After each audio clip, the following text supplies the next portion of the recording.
Wormhole Manifest. I would like to welcome back to the show my good friend Mario Mora, the Artisan Rogue. Mario, your name has once again been added to the manifest, and we are going to be traveling through this wormhole, and we will see where it comes out. And we don't know where that will be, but it will be fun. Yeah. So welcome to the show, man. Awesome. How's it going? Thank you. It's going pretty good. Going pretty good. I cannot complain. I love that you do this show later in the day. Honestly, I remember one time trying to do. There was an interview that somebody had done over Zoom, and they wanted to meet at 7 a.m. Oh wow! You want to talk about stumbling? I was lucky I remembered my name. It was really bad because they were asking me questions, and it's like I don't know. Normally, I'm still asleep right now, but yeah, I'm not very professional on a lot of those sort of things. It's whatever. Oh man, yeah. No, that's like I can't function before noon. It seems these days. Like it's. I know. I mean, even if I get up at 8 a.m. or at the latest or early at the earliest, sometimes it never once you're like retired, I guess. I mean, I'm not fully. I'm disabled, retired, but like it's I don't go to have a job to go to, so like I'm not worried about that aspect anymore. Right. But like the thing is like I try to get up and do things, but whenever it is, when I roll out of bed is just when it is. And then I have my morning routine, but like if, my business that I own, my computer repair business opens at 10. And so that's when the phone could start ringing, so I have to be prepared for that. Yep. And I got my I get my morning tea and my protein bar, and I have my little notepad, and I get my landline phone that the customers call, and I set it all there on the coffee table, and I'm like, okay, I'm ready to work, but it takes me a while to like drink that tea, and I'm like watching the news or something, and I just kind of start to take in the day. But man, if I had to do something like the old days, like get up at 5:45 in the morning or something to be at work by like 6:30 or 7, and do all kinds of crazy stuff, I'm like, my brain would not function. It would take me a while to figure out how to do that again, I think. Yeah. Well, I know, like crazy for the past, it's probably been about now I'm going on 2 years that I've been staying, for the most part, working off site and staying home doing freelance. But recently, like, I've had like one particular client, which I don't mind this at all, but they'll be like, well, hey, can you come, work on site? There's some projects we have some real quick turnaround. Email's not fast enough, so we're on a deadline or whatever. Going in and walking back into that same sort of scenario again, like for me, it's the whole cubicle hell thing and that sort of thing. There's a weird sort of like, I can't even fully describe it, but it's the whole thing. It starts the moment you wake up. You're like, okay, I can't even take 15 or 5 minutes to do anything extra. I have to be at X place at this time because people are expecting me. And that is like, the most despairing moment. And it very much a very first world problem. I should put that qualifier on there. But that is something that I was like, no, I worked really hard that I wanted to be able to do my stuff away from there. And I will go in, but like, it's crazy. The longer I've been separated from that work dynamic of going in, like, and this is a weird thing, but like, this is especially true at some of the last jobs I worked at. You go in and it's the same repetitious beats. You walk the same way in, you see the same people, you say the same salutations. And there's like a weird rut-like comfort zone that a lot of my coworkers would be in. Like, and like I always used to pass this guy that would go, hey, there he is. And after like the 97th time of hearing that, you just want to be like, of course I'm here. I work here, And it's one of those reasons why the movie Office Space continually becomes that much more relevant to my memories. Oh yeah. It was a masterpiece when it came out. It should have been a far bigger movie, but yeah. That's like that whole dynamic can be something that like shows the place that we are in like in the universe with our society in our timeline right now. Like Yeah. we are in this perpetual state of like anxiety because we force ourselves to do these repetitious things day in, day out for years on end, thinking that this is what we're supposed to do. Right. Like we have to go to work. Mhm. Like you have to get enough sleep the night before, so don't stay up too late because you'll be tired in the morning. And then when you're laying in bed and you can't go to sleep, and then you're like, okay, I'm gonna like do whatever. People say they used to count sheep or Oh whatever. yeah. Like, but then you like eventually fall asleep, and then you wake up. That alarm clock, you just want to like smash it with a hammer. And then you're like, okay, because after doing it for so long, you're like, man, and that's where I started realizing in that same aspect of like doing the same like the repetitive actions over and over again about like getting up and going to work. Like for 20 years, I got up in the morning and I had to like shower, Mhm. shave, make sure my uniform looked really good for the military aspect when I was in. But like even when I was as a government contractor, Mhm. I still had to wear decent clothes and like usually it was khaki pants, polo shirt, Yeah. until I got my other job that I actually liked, and I still kick myself for quitting that job. But um, yeah, like for all this whole time, I was like, man, like, and now that I'm like retired from that life, I'm not the contractor or military, like I'm growing my hair long, you know, I may not shower every day. I definitely don't shave every day, like it's just stretched out. And I'm like, this just seems more like a natural state, like I'm integrating back to how people were in like ancient times, Mhm. like when it was like people like in indigenous tribes, like in South America, like they're like, they don't look at the clock and have an alarm clock and say, oh, we got to be out in the field. We got to like start, cleaning up the forest or whatever we're doing today. And like, we got to go hunting Yep. and we got to make sure we feed everybody, like Yep. they work together and it's almost like they do it all naturally, like, oh, we get the hunting party together and, they may get up whenever in the morning and they do their natural things and they, I mean, who knows what they actually did or, or what they do now, the people that are still like in South America, the tribes that do things, but they do it with the intention of like supporting each other, like the community. Mhm. And like the world we live in isn't like that. Everything is like the self gain, the the do what people expect from us, like Mhm. kind of pushing ourselves into the office in the morning, and like getting that cup of coffee and like pushing out those TPS reports and like doing whatever you got to do. It's like it literally will drive everyone insane at some point, Oh yeah. and I think that's what that's why people like look forward to retirement so much. Yeah. And it's like I'm not at the age yet where I need to be like fully retired. I need to be doing something, but like I am still looking forward to being able to just not do anything, Mhm.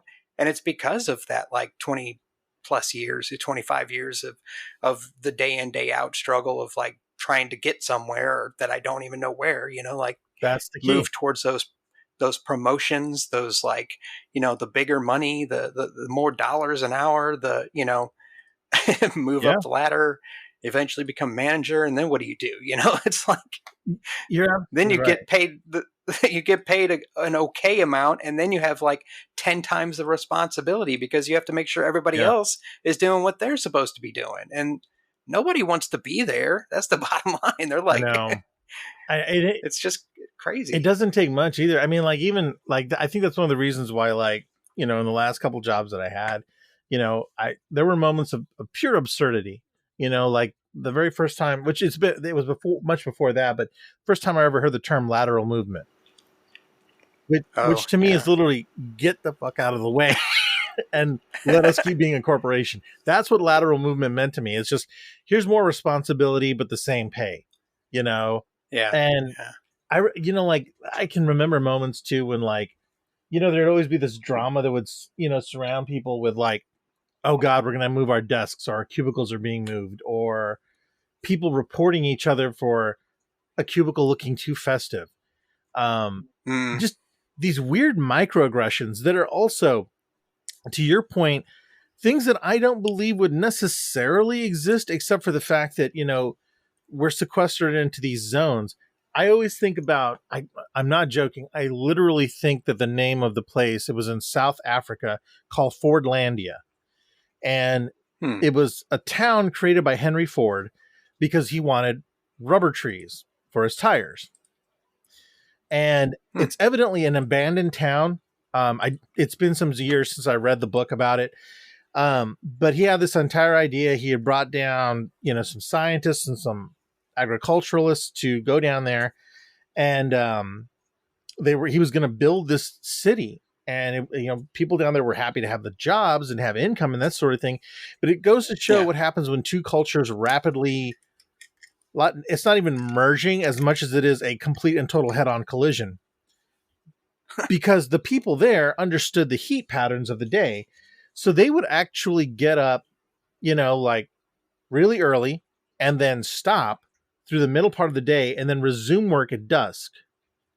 Mm. But Yeah. to Henry Ford, he's like, no, the work hours are 8 to 6. It's factory Hmm. time. And with no air conditioning, no nothing, they were having problems keeping people. The other thing too is that rubber trees suffer from a really virulent fungus, from what I understand. And if one catches it, and there's one even within 100 feet of it, it's going to get it too. Well, in his mind, he's like, I have X amount of land, so I'm going to plant everything like corn in rows. Well, inevitably, when just a few of those trees got sick, the whole crop was wasted. Oh, So jeez. it was just, he didn't want to listen to the people that had lived down there. He made his own assumptions and diametric decisions based on just gut instincts and what he knew from up here, and Yeah. it's crazy because that right there is one of the most ultimate metaphors for somebody with a lot of willpower and money, but no real understanding of how people work and what they do, and how that affected those people. And now it's just a shell of a town that's now overgrown by the jungle, you know? And Yeah. Yeah. It's like he took his own, like what he thought yeah, was, the idealisms of what he thought how business is run, business, the 9 to 5, the, whatever, get in, get out, and be most productive while you're there. And then go home and, then you can have your own time. yep, Like, and I've had jobs like that where like I didn't, like my own time was not valued. Like, yeah, so I would get like calls from a boss like at 8 or 9 o'clock at night, and it was like I'm I'm sitting at a bar for one thing, and it's loud, and he's like, "What are you doing?" And it's like he's judging me, yeah, like I'm not. I don't have to be there till 7 tomorrow morning, yep, and like it's 9 o'clock at night and I'm at the bar. Like, and it's just like insane because, and then like he would like spring these like um these trips, these work trips on me oh and say god, like, I need you to go here, like you need to go to Florida this date to this date.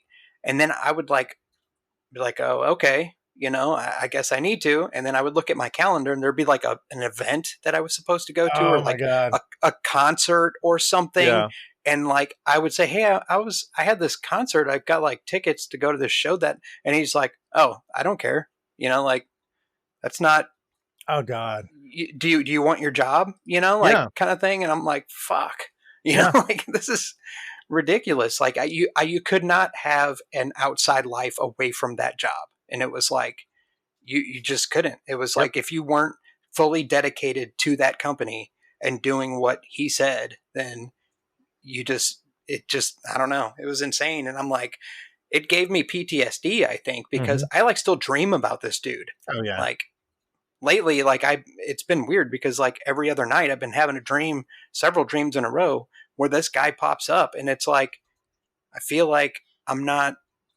I not doing what I'm supposed to be doing according to like what he thinks I'm supposed to be doing? Or maybe I feel guilty that I'm not doing things the way that I think that he wanted me to do them Right. or something. Right. And it's like a weird, like, it's a weird dynamic because I'm like, I don't, I'm a grown ass man. I don't have to like, he's not like, I haven't worked for him in over 15 years, you know? So like, Yeah. why is this coming up now? You know, like it's just, it's really weird. And it's like that whole thing about the society where we have to like force ourselves to get up and go to a job that we don't like. You know, it makes me think of Fight Club, you know, where I'm like, you just want to do this stuff like to Yeah. buy shit that you don't need, you Yeah. know? Well, the thing is, like with that, I can completely relate because, um, and this is even something that I ended up talking about with my therapist, the one so I've been through 3 therapists since I've been going to this mental health place. The second one was the one that I was really making some inroads in, and we had managed like the worst part about, and although there's a lot of good things about mental health, the worst part is really doing that underlying digging, like in the shit that you really don't want to talk about. Like if my life was a building, I'm down here like blowing out like the bottom supports, and shit's Yeah. gonna fall down. And unfortunately, that's Right. other stuff you have to deal with. Well, in that factor, because there's a lot of times that I have self doubt or imposter syndrome or whatever the case is, Right. and we were able to unpack that. Like I had worked for this one woman who, for a long time, she was just one of my colleagues at work, and then through some tumultuous moving around and a lot of ass kissing, she ended up becoming my manager. And she was one of those types of people that like I did not realize how much it completely and totally irrevocably just damaged my willpower and my ego. Because I believe everybody should have Mm. a little bit of ego so that you can progress through and believe in yourself. A little bit of ego is a Right. good thing. Right. I had none. This woman actually at one point in time, I remember, I don't even remember the job, but I remember there was something I had to get done. And I was like, oh, yeah, well, I went ahead and did that. And I remember she kind of cut me off. She's like, no, you didn't. And I was like, wait, what? and, What? and I was kind of caught off. Gaslighting me? Yeah, and it was. I didn't even know, like at that point, what that was. But that's how she would handle people. Was, Mm. no, you didn't. You really didn't do that, or no, you don't think that way. And It's like, don't. it just got me, dude. Because and I remember too, like I had to make at that very moment. It's like almost this moment where time stands still. And I remembered another dude having gone through this. Now, this had backed it up even almost like a decade prior. I was working in a little boutique design place, and we were in a meeting with a bunch of architects. It was an older guy that owned the company and his 2 younger architects that were maybe in their 30s. And we were talking about their business card. And I'll never forget, he's holding up the business card, and he was like, I like the design on and everything else like that. And he goes, but why is the back blank? And at that point in time, like it cost money to print on both sides. Now it doesn't. Yeah. Same price. We said, well, we just wanted to, leave it blank as some, and we pointed to the other guy. He said, he makes notes on the back sometimes about a client or leaves a special message or something like that on there. And that guy quickly jumped and goes, yeah, I like to write on the back, of it and everything else like that. And the boss literally looked at him and goes, no, you don't. And it's like the most awkward silence. And he's like, no, I do. I write. He goes, no, you don't. And he just like 3 or 4 times in a row just kept doing. And I remember the other artist, the other designer, I was sitting in there with Rick later after the meeting. He was like, what the fuck was that, man? Because it was just one of those things like, you say something and then, hey, I like orange juice. And somebody comes up and goes, no, you don't. You're like, you're right. I'm an idiot. You're right. Why did I say that? I have no opinion, like, oh, and that's exactly what came back at that moment was that, I'm sitting there and I'm like, woman, what are you telling me? Like, but that was the beginning of it. And she was my manager for 6 months. And over the course of that 6 months, there was one day, and this is when I knew, like when you were talking about the PTSD, I agree. Yeah. Because at one point, and I this is a horribly disgusting story, but I'll kind of keep it light. At one point in time, I was at my wit's end, and she was one of those managers like to kind of hover around in the cubicle and watch what you were doing. Personality wise, there's a character in Harry Potter. I cannot remember her name, but she wore all pink. And Mm. she like tortured the students. She's just horrible, but sickly, saccharine sweet. Okay. And I later made that connection that I was like, oh my God, that Harry Potter character is exactly her.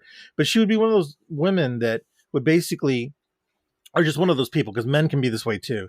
So passive aggressive, so just, would just undercut you at any point just to make you feel bad about yourself. So you were kind of broken in spirit.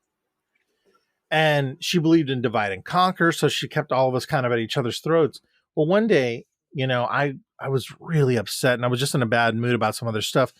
And she was criticizing me on my workflow, on some other things like that. And I didn't realize I was heading straight into, clinical depression at that point. But instead of like really kind of reaching out and going, hey, is everything okay? She's just saying, here's what you're doing wrong. You need to do better, all these other things, because, it could cost you your job. I am your boss.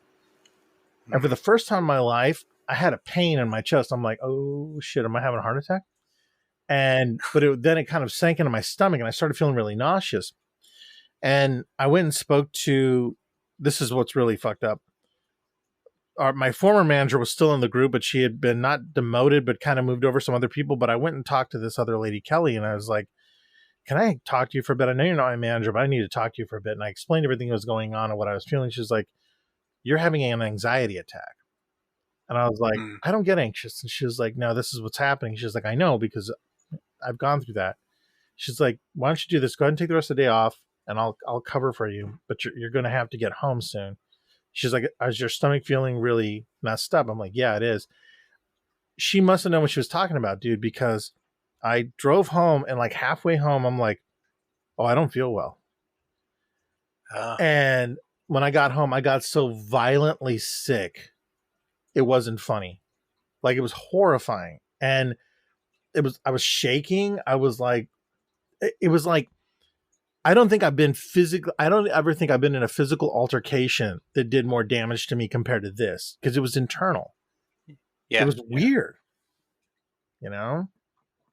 Oh, I definitely know, man. I've been there. Like it is not, it's not fun. No, no. And it is, and that's something that people need to be aware of.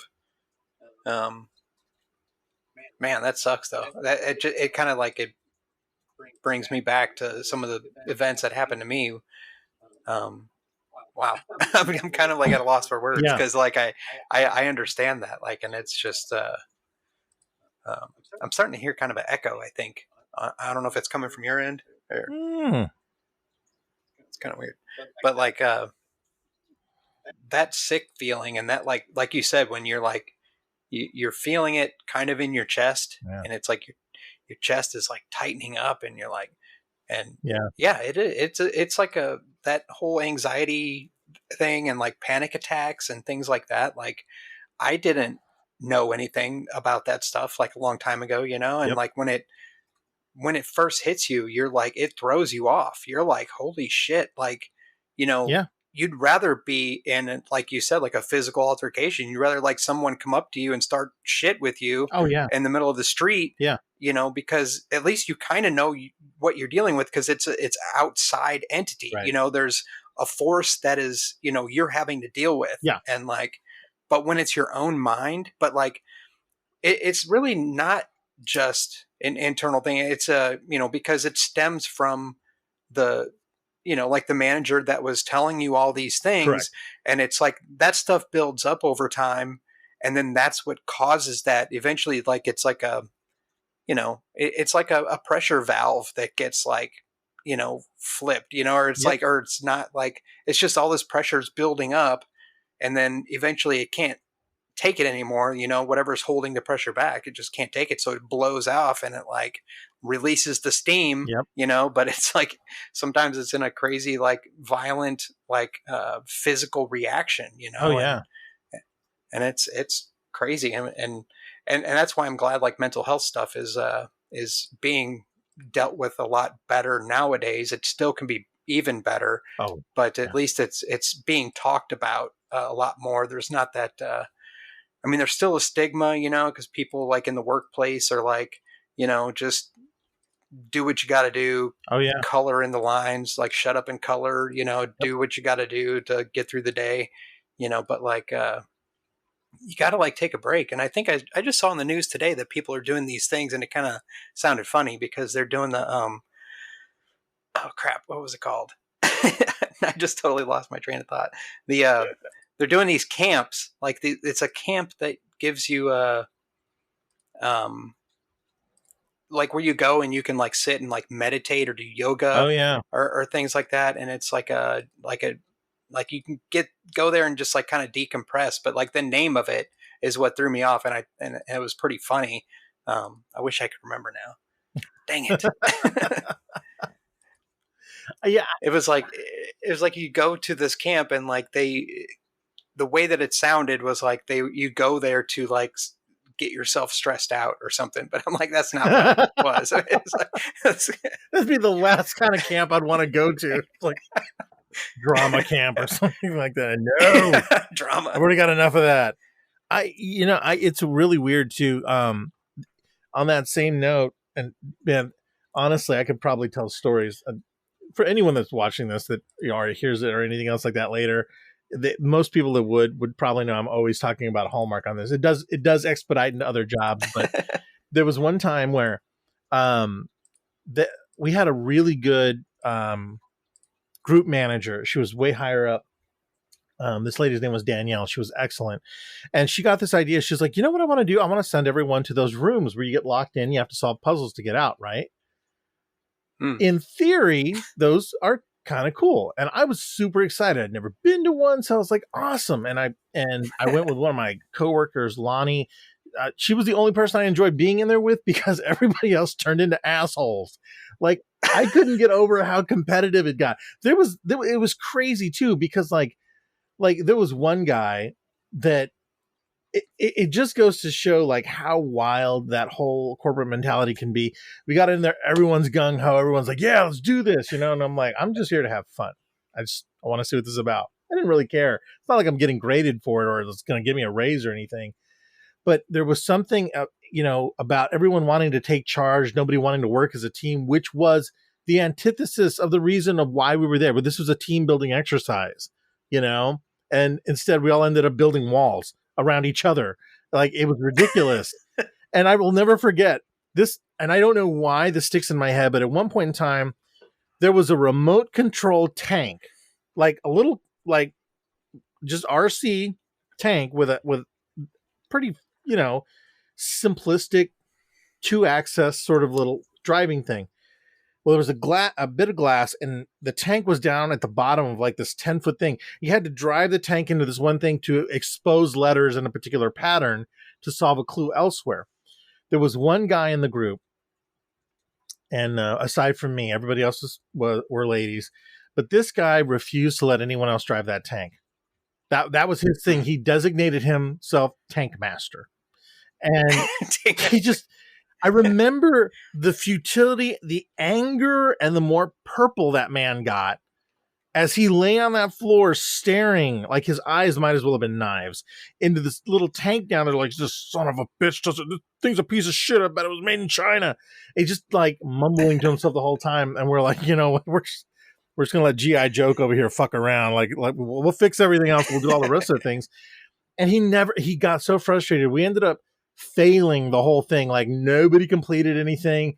We got out and nobody wanted to pose for that picture where you're holding up the logo or anything, because we lost. I mean, we didn't lose, like by a small amount. Like we solved none of the 7 puzzles in there. Not one puzzle got solved. Oh, but the crazy part was 2 weeks later, he's talking to my boss who had sent us out there. And she was like, oh, hey, Mario, what did you think of it? And before I said anything, the guy was like, oh, it's the greatest day ever, man. We built a team out there. It was just great. And everything else. I was like, all I could think of was about that when he was saying that was like, you don't even know my name. You were so mad at the tank, and we all had name badges on. I guarantee you have no idea who I am. But he wanted to save face in front of Danielle, the boss. But I was like, dude, you were literally on the floor like a petulant 3-year-old screaming at a tank through plexiglass. Like it was, I can't even make that up. It just, now that I say it, it just sounds so surreal. And it's moments like that and things like that that made me realize like there's got to be more to life than this. There really is. more to life than the team building exercises God, yeah, dude. It was of just corporation. things that I think that's one of the reasons why like so much of that stuff was just absurd to me, and it does make me. Thankfully, I've worked with a lot of different people, a lot of guys that were older than me and stuff like that, at different jobs I've had over the years, and it always ends up coming back to this reoccurring theme of, you don't have to ever work a job where you're making a lot of money. That's not the point of life. The point of life is to be happy. To find Yeah, those things that make you want to get up in the morning, want to create, want to just do a normal 9 to 5 job, and don't sweat the small yeah, stuff. But yeah, you look at and unfortunately, you look at the kids that are younger than us, like the millennials, and there's one guy that I follow, and he's like, the biggest problem right now for me is this: I have no idea what the future holds, and every fucking hobby I have to try and figure out how to monetize so that I can just bring in some money for groceries. hmm. I'd never even thought about it, but I wouldn't Yeah. want to be 21 now. No, No, no, no freaking way. Um, no. That would be crazy. Like, I can't even imagine. oh god, Like, I don't know. That's they have like a. I think I saw like what was it? It might have been a story. It might have been a.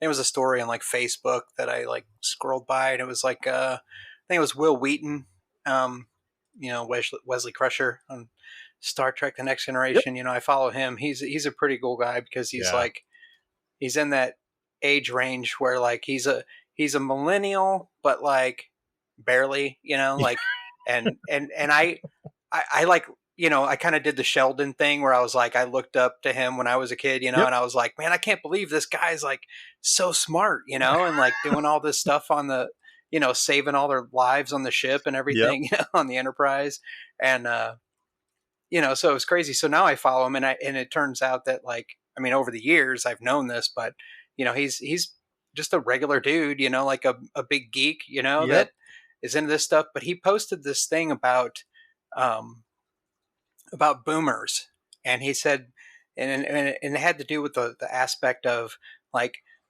the Gen X people grew up raised by the boomers Mm-hmm. that um, taught them how to do everything in life, like how to go buy groceries, how Yep. to tie your shoes, how to like fix your car if it breaks down, or change a tire, or whatever. And it said that like most of the millennials nowadays, like they um, depending on what age range, like they don't have that DIY kind of mindset, so they're like stuck in this area where they feel like they don't know how to do anything because they were never taught, but Mm-hmm. they're expected to do everything because they're young and smart and they have everything at their fingertips, kind of thing. Yep. Like, and that kind of like, and he did make sure he made sure to say that it's not all boomers, like hashtag not all boomers kind of thing, because even though I'm Gen X, technically I was raised like a Yep. boomer because of the way that I was raised, because I was the youngest child out of seven, and my parents were way older. They weren't boomers, actually. They were born in the silent generation, which was before boomers, Jesus. and so Okay. they were really old when they had me, and Yeah. I was the last of seven kids. So my older brothers and sisters are boomers, That's and that's like incredible. like technically they are boomers, and like their kids that they had later are like Gen X and stuff, like just like Wow. me. Like my nieces and nephews are Gen X, just like I'm Gen X. Mhm. So that's kind of like a weird thing. Like, I have a niece that is, or I have like two nephews and a niece that are like 2 years younger than me. Like, Wow. and it's like, it's crazy, So to be in that dynamic, like, and especially because like when I grew up, like being the last out of seven, And back then it was like there was a lot of issues in the my parents had a lot of issues in the 60s and 70s, and most of my brothers and sisters actually grew up in foster homes. So I was the only kid after I was born. I was born in 76. That was raised at home full time. Wow. Like, I remember periods of times when I was growing up that I didn't know who these people were. They were my brothers and sister, and like they would like show up, and I'd be like, "Who are these people?" Like Yeah. when I was like 4 or 5, and then like they started coming over more often, and eventually got out of their foster homes as they got old enough to not live there anymore, or started graduating high school. Or actually, I don't think any of them graduated high school, but they like they ditched and like they came and stayed with their mom and dad again Yeah. because they had nowhere else to go. But those guys grew up more like boomers than I did, and I grew up. They grew up like, yeah, they like were boomers, and then I grew up more like a boomer in that mindset of like, the whole work for a living, like work your ass off and save up and do whatever. But my parents were never very financially stable or anything anyway. They were like, it was crazy. We were like on poverty lines most of the time, but like Hmm. it was insanity. So like when I hear people talk about the difference between like boomers and Gen X and millennials and whatever's after that, I can't even keep Yeah. up. But like I don't even know because I don't know who I am or where, like what I am supposed to be. And it's like, everybody's just an individual, and Hmm. we grow up in the weird, everybody's situation is way different. So like we grow up in these weird, like either very nice, good situations where we learn a lot and have lots of friends and succeed and do whatever and get an education. And then like other people like grow up in like on like Skid Row, like, and don't have like jack shit, and they turn out to be like, Yep. you know, No. so it's just it's crazy, like and that's what like Will Wheaton was saying about like there's these, the millennials, you expect people expect them to be like super smart and doing all these crazy smart things because they've had like all these previous generations to learn from. And it's like, um, you can't, we can't go down that road. We Right. can't like expect anything. We have to lead by example and teach and be there for each other no matter what age we are. We have to like, I learned tons of stuff from my own kids, Hmm. like they're teaching me stuff all the time. So it's like I can't like discount their knowledge, Absolutely. because we are all separate individuals, and we all like hear things or read things that the other people haven't. Yep. So that's just more information. Um, that's more input or data. Like we just watched Short Circuit 2, 1 and 2, Hmm. like the other day. So like Johnny Five is like all about the input, input. And But he's like, it's true though. You're absolutely right. Well, and to that very point, yeah, there, it's I'm totally blown away by the difference that you had generationally, even with your siblings. Um, my parents very much, especially my father more, because my dad was in the military for 28 and a half years. That's all I ever knew. Like the military, and I think it was 16 or 17 whenever he finally retired. So that's all we knew. But it was also the thing that like a lot of the guys he worked with when he was working in CE and all this other stuff were very much like him. And the only guys that he would ever be around were other fellow, like at that time when I have a distinct memory of this was when he was a master sergeant. And a lot of those guys kind of were the same age, same sort of beliefs. And it was very much an ideology of like, if you apply yourself, if you march into that manager's office, you'll get a job, that kind of a thing. And my dad would tell me if I ever knew I was telling this story, but the most boomer story about my father that I can tell, he'll deny this, but this is God honest truth because it happened to my brother. My brother had just gotten hired at Walmart, and I think he had been a back stalker or an overnight stalker for the better part of a week, right? yeah, My father has this peculiar thing he does where once he's established a set fact within his own mindset of whatever it is, it doesn't matter. That is the gospel truth. Okay. Because he knows it to be, not because there's any scientific data. It's a gut reaction or a deep-seated feeling. So my father adheres to that. Well, he had worked for a while at Stahl Specialty Company. And I guess when you went in, like he used to work the overnight shift. So if you went in on a Wednesday, but got off on a Thursday, they call that your Thursday shift. I don't know why.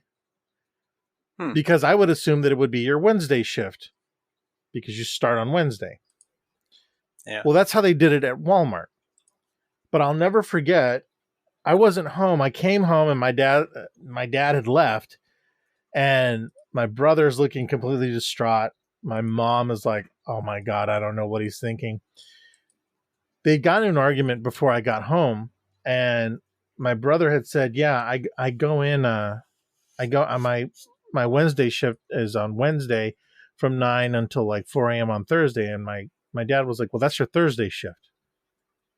He's like, no, Dad, I go on Wednesday. And went back and forth to the point where my dad got mad. Now, this was, from what I understand, yeah, it was on a Wednesday. It was Wednesday during the day. So my brother was just saying, "Hey, I'm going to be out tonight. I'm going to be at my job." And those were famous last words because my dad got so upset that he went to Walmart. And you can't stop a boomer. They're like a train.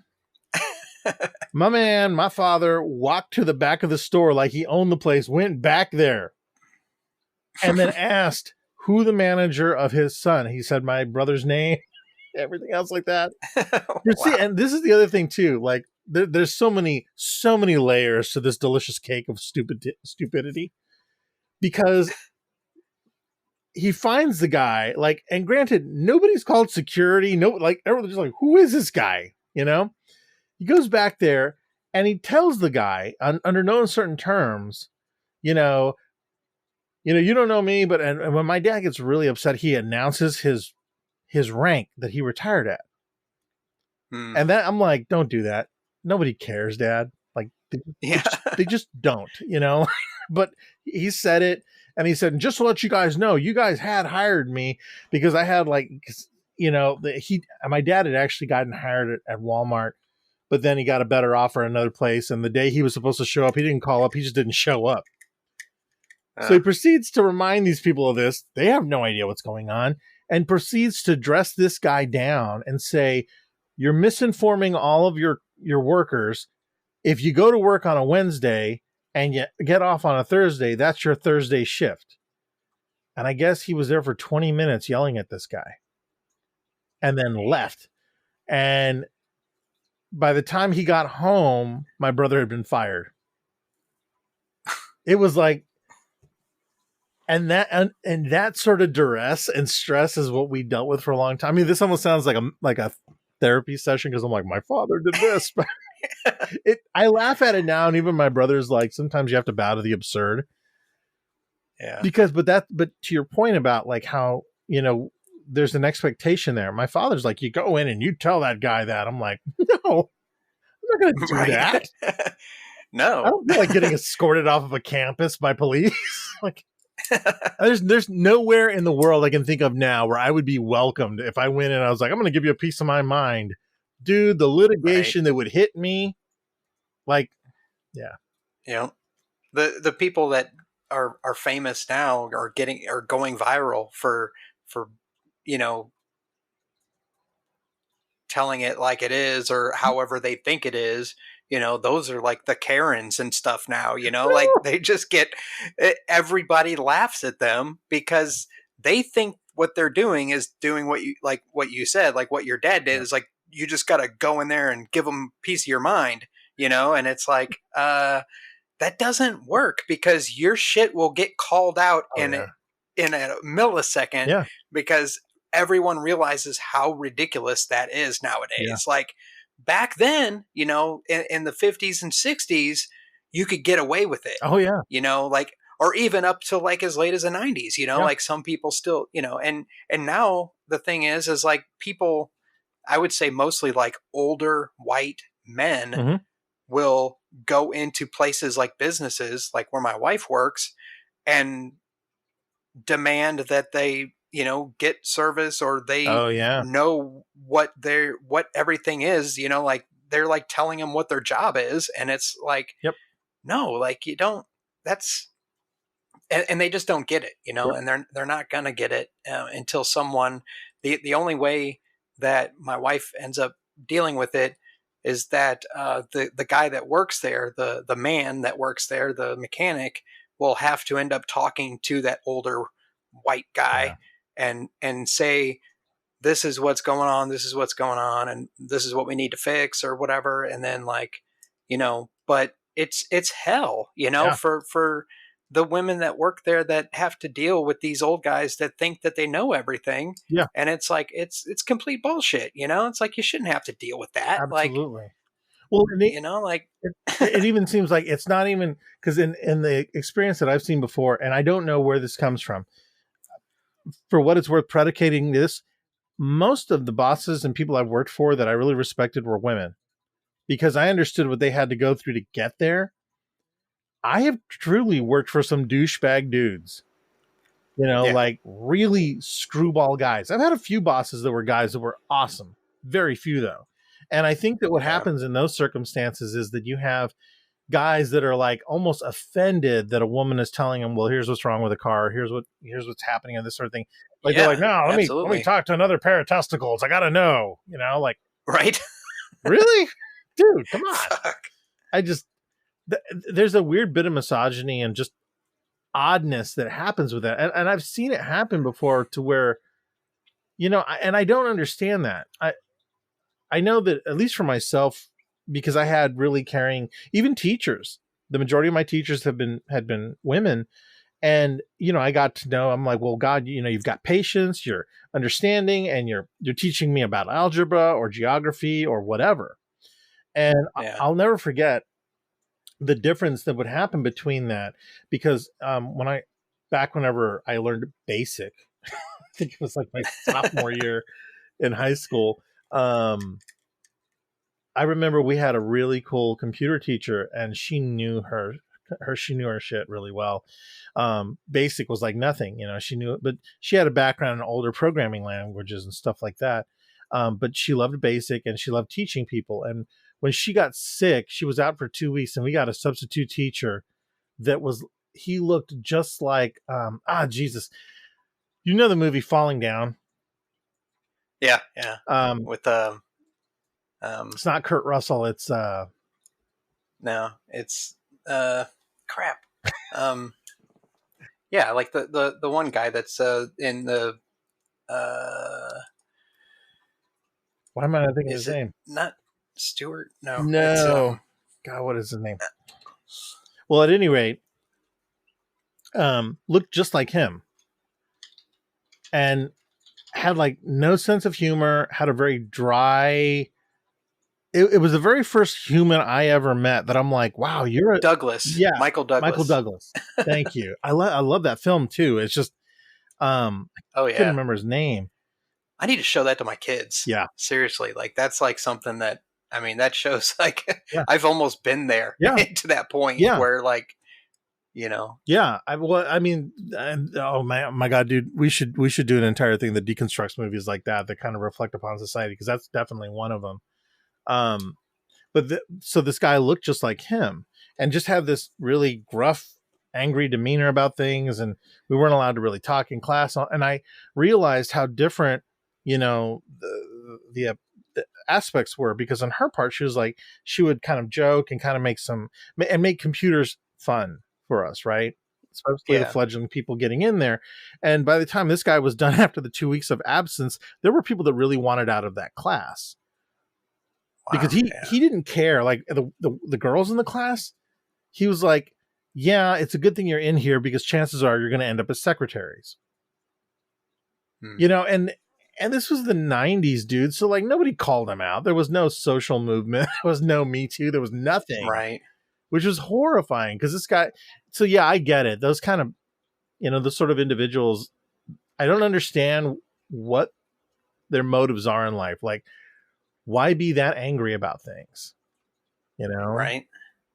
Yeah. Like, what is really like who hurt you? You know, like maybe you should like go to therapy, talk about what you're, and then even if you suggest those things, they're just going to be like, "Oh, what the, Oh what yeah. do you don't know anything? You Yeah. know, let me tell you about back in my day." Like, Those are the things that I never dude, it's like, well, you know what though? And this is, talk about politically incorrect. Like growing up, never mind culturally, but growing up, there was no such thing as mental health. You know, for me and my yeah, that, like you just didn't talk about that. It just wasn't right. a thing. And That's almost becoming a theme in this show because I've mentioned that like several times in the past several yeah, episodes. Is like when you and I were kids, like we didn't hear about mental health awareness or mm, anything. It was non-existent, yeah, you know, like, and it has to be existent now because of all the craziness that's going on. oh yeah, You know, it's becoming more and more blatantly obvious that we all suffer from something, you know, like everyone is having yep. issues, you know, but yeah, go on. No, I was gonna, well, and I was just gonna say, like, I mean, it's no matter what, it's probably been something that's been prevalent over the years, but you know, they would just put you away in a sanitarium or something like that, Yeah. or lobotomize you, like you know the Kennedys did to that one daughter Rose. Oh, I mean, jeez. she was on the autistic spectrum, from what I understand. The best that they were able to Yeah. figure that out, and they had her lobotomized. Wow. Yeah, and for like, and this is something like. It sounds like I'm kind of shitting on my father, but he used to say things that I'm like, oh my God, this is definitely something that affected me.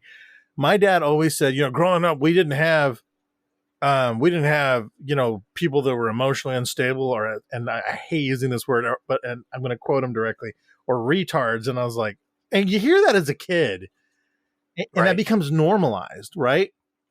And Yeah, I still cringe definitely. about it. And I remember my dad said, we didn't have that. We just had stupid kids. And those stupid kids were always in the room by the boiler.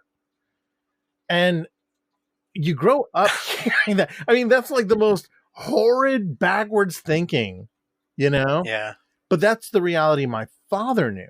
And I will never forget, one day they were having an open house, and for some, this was in Ottawa, Kansas. My dad went to school in Ottawa, Kansas. They had an open house for the school. So my dad decided to be a good idea to take me, my brother, and my sister to go see his old school. And Mhm. they that school was so old, man, that you could still see the segregated water fountains. Oh man. And he showed us the classroom that was by the boiler room. It was, Really? yes, Like, he wasn't making it up. I was like, this is why you think this way. I can't even really be that angry because this was a reality. And it actually said special education. And oh wow. there was no windows. It was painted this like horrid, like aqua seafoam shame green. It was Shame. just terrible. And I thought, yeah, this is fucking horrible in here. You walked in and it just, you were hit with this wall of heat and like abject Uh, depression. Like that's all that lingered in the air in that room. And he was so happy. I mean, the lockers were still the same. Nothing had changed since like 1942 or whatever. Like it was just the same. And I realized too that, like, you know, not unlike, to bring it even full circle, when you work in certain jobs that have these environments that castigate and end up reinforming and remolding you, you do end up bringing that with you. And that's why I think that there's those leftover residual factors that we go, because there's certain, you know, things we'll hear or somebody say or something, and it reminds you of a terrible manager or a bad job. Well, with my mhm. father, it was just a school that had basically, that's how they treated people. You know, never mind the segregation factor, but also, oh, is your kid stupid? Well, he goes to this classroom over here, you know? Man, Yeah. man, that's crazy. And it was, Hey, we need to take a oh, break yeah, real quick. So yeah. we're gonna everybody out there listening, we're gonna be right back, and we're gonna finish up this conversation. I want to go deeper into this stuff because I think we're hitting on some good notes here. Yes. So everyone's hang in there. We'll be right back.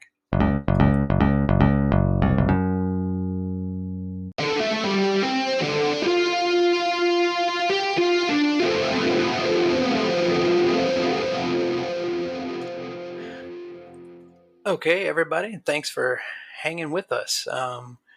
We had a bit of a longer intro there. Like sometimes we take breaks, but I told you guys in the last couple episodes that I'm not going to stick to any like kind of weird, I don't know, like platform type of schedule. I don't know.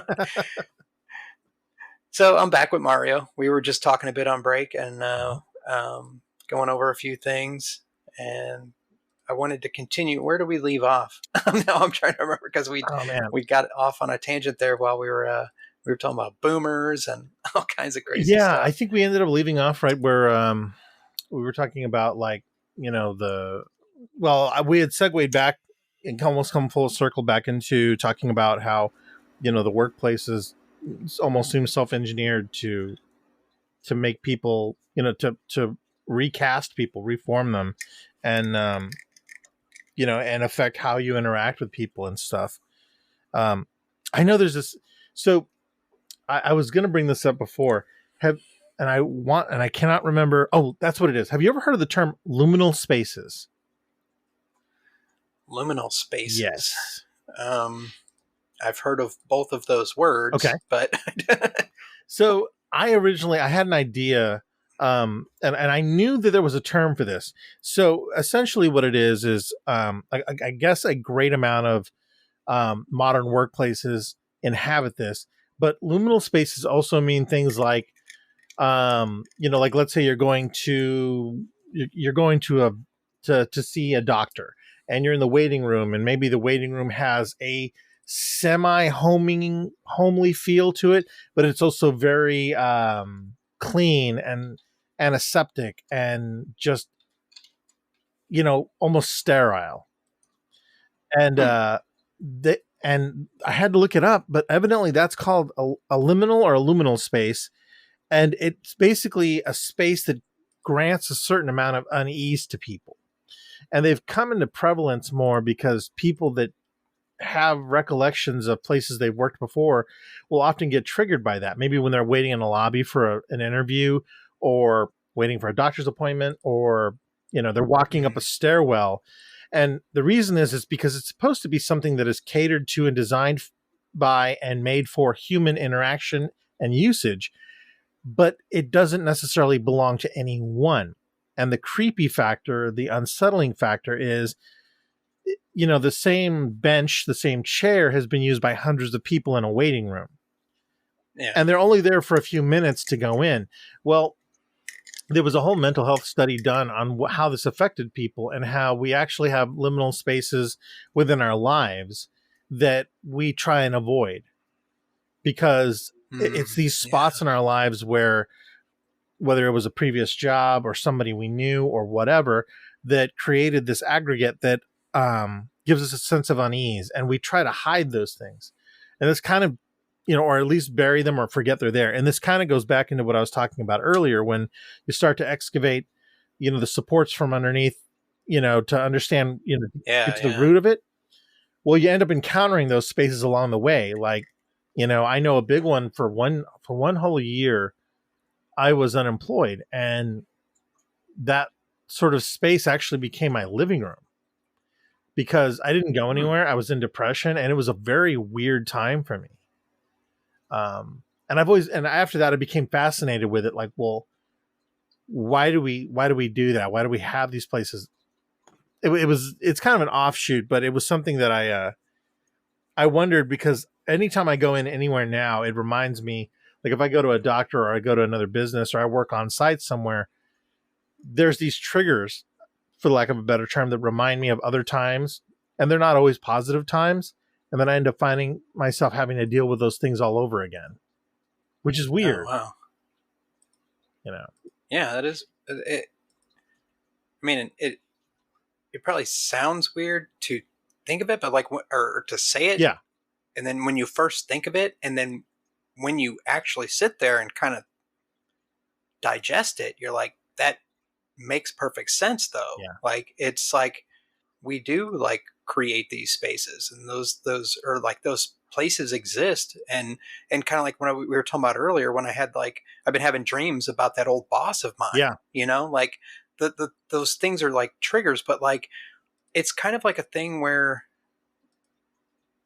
like I couldn't wait to not work for that guy anymore. Yeah. So I changed my whole environment. Like I ended up taking another job within the company so that I would have a different boss, like a different manager to report Oh to. wow. Yeah. And then I also switched from being fully company to going into part of the union.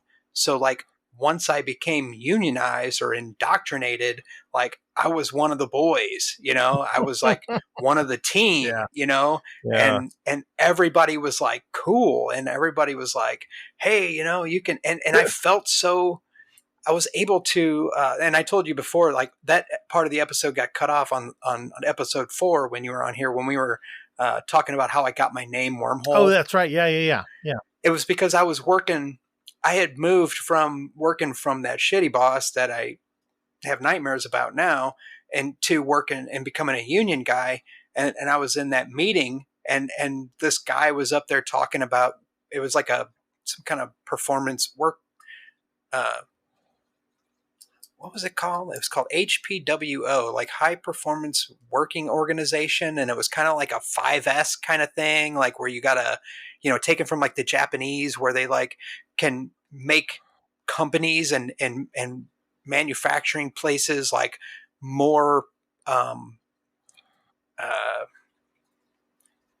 what is it, like they make them more productive, like, Oh and they yeah. also like so like instead of, you know, you think about your environment where you're working nonstop every day, and you like make things easier to get to, Yep. like if you need a tool for something or whatever. And that's kind of like what my company was bringing on board, was even though it didn't really work for us because we weren't in a manufacturing company, we weren't in a Mm-hmm. factory, you know, we were in like an airplane hangar, and we had a bunch of airplanes, like these jets that we were modifying and doing different flight tests on, and every airplane had its own stage of the process. So it's not like we were on an assembly line, Right. like doing things nonstop that were coming across us and, you know, in front of us, and we had to, you know, let's put our tools next to us so we don't have to walk 12 feet to get something and then walk back, you know, Yep. like it was the whole 5S thing, or there's different names for it. But like in our meeting that we had,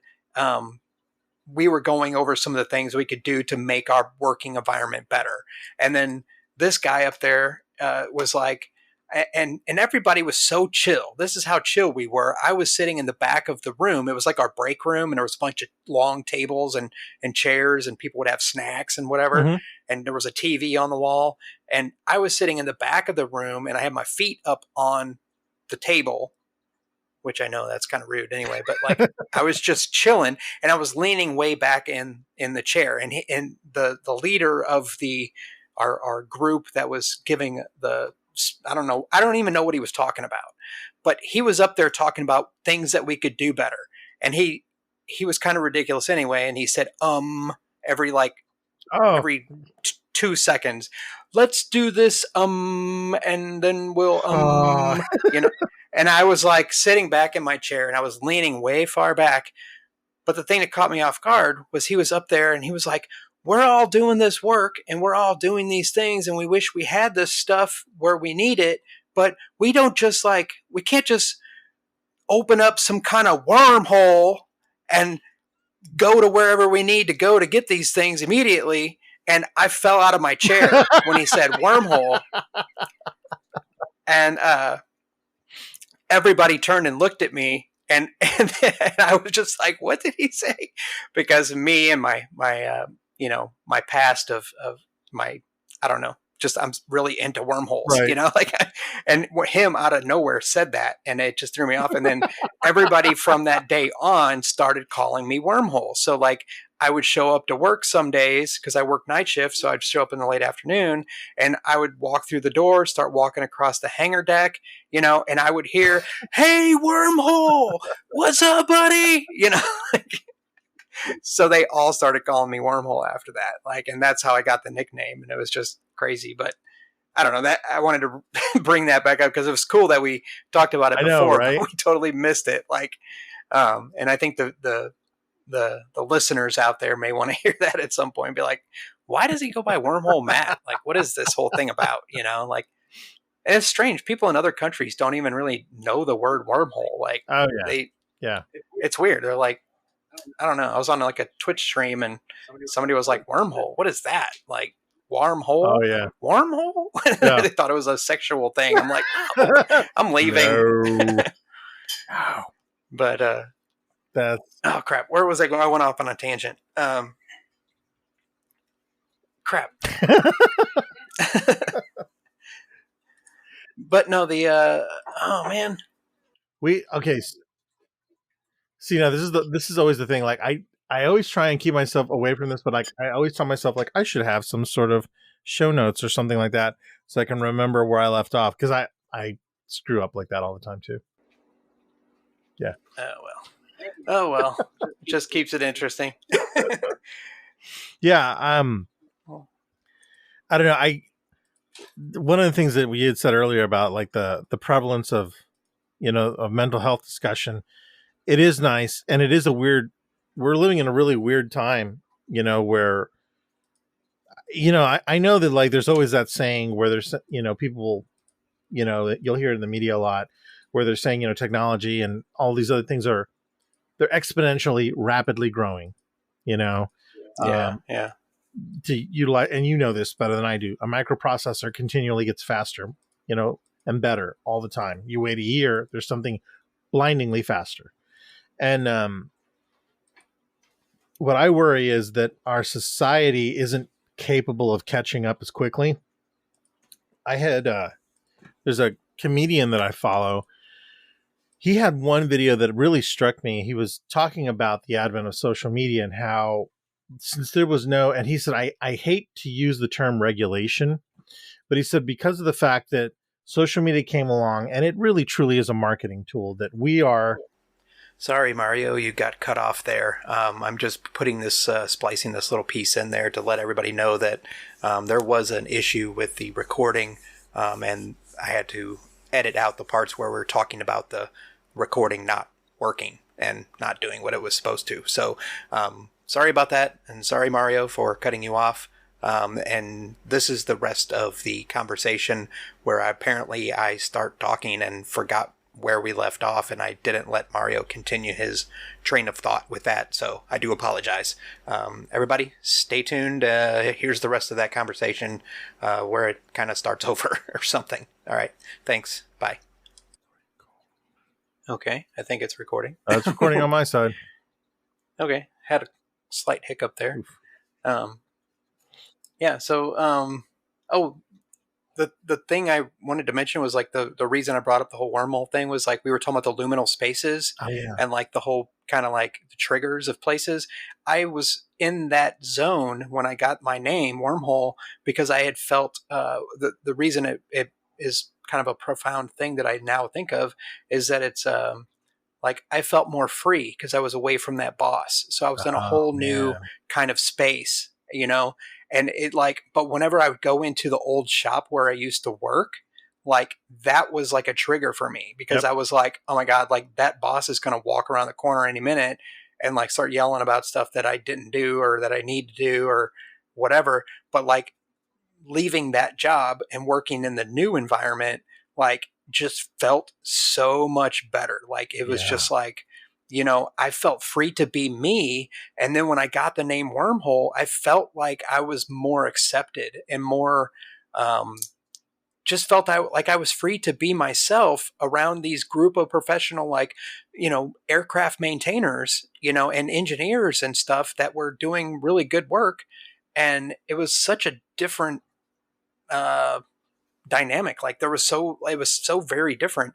But like whenever I go into businesses, like you said, like when you're like walking in a stairwell or, you go into an elevator or you're in a waiting room, like it like triggers those kinds of things. Like you're like, oh my God, it reminds me of this time when like, and you just like, you may not even realize it at the moment, but something feels off and you're like, this is not comfortable for me right now. Like, so yeah, the liminal spaces thing makes total sense. Like, and then I lost my train of thought and like going into my story. And then I'm like, oh, it came back around. I was like, okay, that's where I was getting with that. Yeah. So, yeah. But, oh man. and we're running low on time here. We And are. man, this is great though. I love I love having you on here because we're like just get into some really deep I stuff, and know, it's dude. really cool. I know. No, I'm glad. I'm happy you had me back on here. Anytime you want me back on here, I'm down with that. You know. Awesome. So that, yeah, that's no problem. That's no, I Yeah. don't think I ever run out of things to talk to you about, because it's always surprising to me that even though we've not led, the most similar paths in life, there's experiences that you'll pull out that I'm like, Jesus, that's like dead on to this that I went through, or something like that. And it triggers a lot of other stuff. And the good thing is, I think you're like one of two people I know that are willing to be open to talking about the whole factor of mental health and all of this sort of thing. So yeah, it's fun as hell. Yeah. And I try, like, that's like, actually I don't try. Like, it just feels natural to, like, want to say what I've been through, because, like, all this like trauma and stuff, and it's like the things like we were talking about with the boomers, and Yep. and the things from the old generations that didn't talk about mental health, and you had to keep everything bottled up all the time, and it just really, it's not healthy, It's not. and like those are things that have, like, I didn't quite realize until like maybe the past several years, and like it kind of dawned on me that I'm like, I just haven't, I've been this really toxic person Mm-hmm. that I see other people, shaming or saying that, like, this is not how to be, with the toxic masculinity and all these things. And it's like opened my eyes to see that we can change, Yeah. and we should want to change. Like, there was like a taboo thing a long time ago where it's like people would say, like, why do you want to change me? Why do you, Oh yeah, yeah. people like in relationships are like, you just want to change me. You don't want me to be who I really am, but it's like, we are never really who we really are. Like, we should want to constantly be evolving and being better than the previous version of ourselves. And that's something I strongly believe in. And Mm-hmm. that's something that I've been really shooting for, like trying to work hard on healing, and in this healing journey that I'm on, and trying to be better than who I was, because I really sucked not too long ago. And I realize this, and the people that are around me realize it, and they're like, I think they can tell the difference, Mm-hmm. and the ways that my behavior has been, more recently since I've been on this journey. Because mental health can actually change you too, and it can make you not who you really want to be. Yeah. So you have to open your thoughts up in your mind and be willing to go down a road that you may be scared to go down.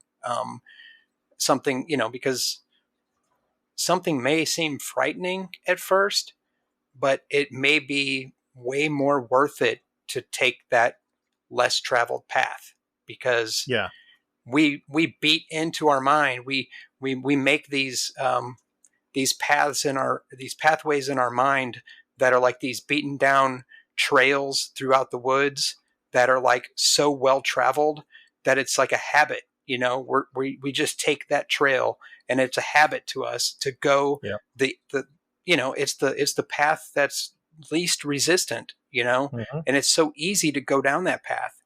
But like when you decide to say, screw this path, I'm going to just start walking off into the woods, and I have no idea where I'm going. There's not even a path. I'm just going to make my own path. Mm-hmm. And then that's when the journey really begins. That's where the adventure begins, because you don't know what to expect. Yep. And then that's where you can do the most learning, the most evolving and change, It really is. Yeah. and that's what I want to share with people, and I want to be open and honest about the shitty things I've done in my life, and what's gotten me to this point, because I think if I can help one person out there, then Yeah.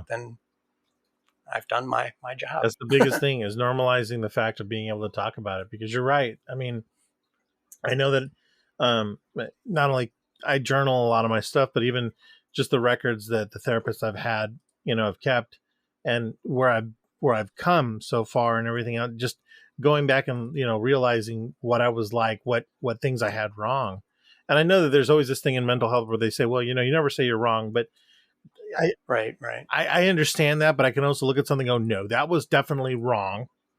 And, so I can admit that to myself, because as long as you're working toward that goal and you're trying, which is something I've been told multiple times, as long as you're trying, that means that you're doing something that you weren't before, which is the trying. Yeah. Yeah, definitely, man. Well, I think we should wrap up here. You got to get going. I know you got some plans tonight. Yep. Mario, thanks again for coming on here. Appreciate I it. want to, let's see, let us know where we can let all the people know that if they didn't hear the past episode, where they can find all your stuff. I know you're on Instagram and Twitter. Is it The Artisan Rogue? Yeah, you can Google The Artisan Rogue and it pulls up all those things on there. So Instagram, Facebook, Twitter, TikTok, all those places. And my Etsy store is under the same thing too. So yeah. Yeah, and the Etsy, is it Etsy or Etsy? I don't know. Etsy. I'd been saying Etsy for a long time. So I was like, what? Yeah, Etsy. You've got a lot of good stuff on there. Thanks, man. So I think people should check it out. And I want to give a shout out to at What Tom Thinks on Twitter. He was on my last episode, and I'm going to be releasing that tomorrow. Oh, cool. I think. He is a paranormal investigator, and we had a good discussion last week. And I've been working on the editing of that, and it will be out before you even hear this episode. So I don't even know why I'm talking about this.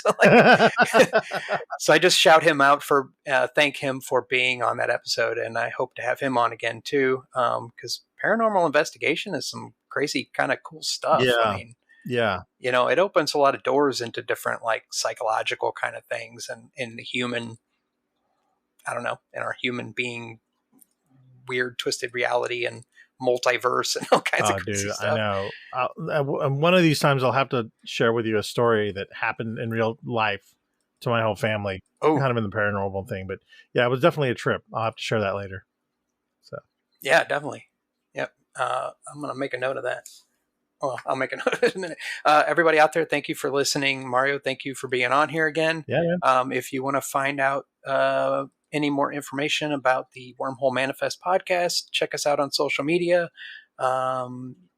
Eventually, we will have a YouTube channel up too, where you can see highlights from these actual podcast discussions, because I've been saving the video recordings as well as the audio for every episode. But I think I'm just going to make a big mesh of stuff and make like a highlights video to promote the podcast. Look at us on the website, Linktree or linktr.ee/wormhole_manifest. And we're on Twitter at wormfestpod, Instagram wormhole_manifest. And if anybody would like to be on the show, just DM me on one of those social medias. I'd be glad to research who you are and find out what kind of cool stuff you have to offer for our show. So everyone, thank you out there. Mario, thanks again, man. Thank you. We will talk to you soon, buddy. Yep. Later. See ya.